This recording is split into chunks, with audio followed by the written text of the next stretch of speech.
न्योता भेजत बानी बेल के पतैया पे, गौरा जी के सैया के ना। न्योता भेजत बानी बेल के पतैया पे, गौरा जी के सैया के ना।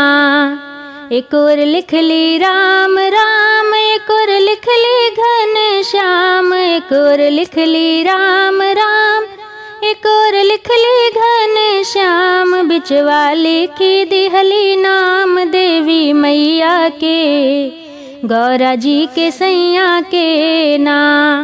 बिचवा लिखी दिहली नाम देवी मैया के, गौरा जी के सैया के ना।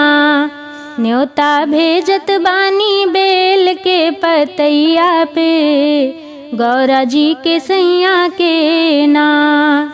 का खिलैबे श्री राम, का खिलैबे घन श्याम, का खिलैबे श्री राम, का खिलैबे घन श्याम, का खिलैबे हम अपनी देवी मैया के, गौरा जी के सैया के ना। का खिलैबे हम अपनी देवी मैया के, गौरा जी के सैया के ना। न्योता भेजत बानी बेल के पतैया पे, गौरा जी के सैया के ना। पान मिश्री श्री राम, माखन खिलैबे घन श्याम, पान मिश्री श्री राम, माखन खिलैबे घन श्याम। हलवा पूड़ी खिलैबे अपनी देवी मैया के, गौरा जी के सैया के ना। पूड़ी हलवा खिलैबे अपनी देवी मैया के, गौरा जी के सैया के ना। न्योता भेजत बानी बेल के पतैया पे, गौरा जी के सैया के ना। कहाँ झुलैबे श्री राम, कहाँ झुलैबे घन श्याम, कहाँ झुलैबे श्री राम, कहाँ झुलैबे घन श्याम, कहाँ झुलैबे हम अपनी देवी मैया के, गौरा जी के सैया के ना। कहाँ झुलैबे हम अपनी देवी मैया के, गौरा जी के सैया के ना।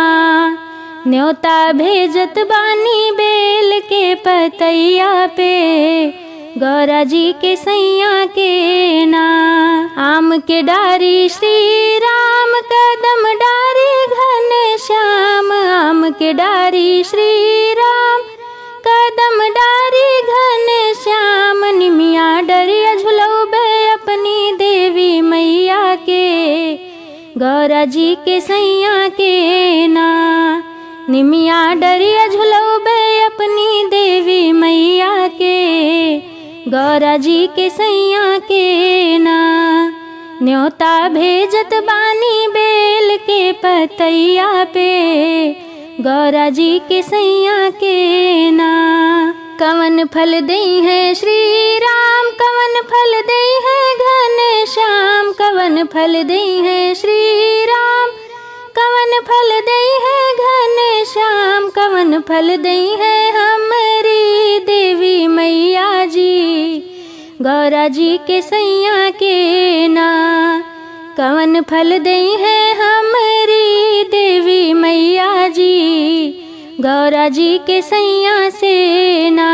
न्योता भेजत बानी बेल के पतैया पे, गौरा जी के सैया के ना। करम फल दई है श्री राम, धर्म फल दई है घन श्याम, करम फल दई है श्री राम, धर्म फल दई है घन श्याम। सिंदूर फल दई है हमारी देवी मैया जी, पुत्र गौरा सैया जी ना।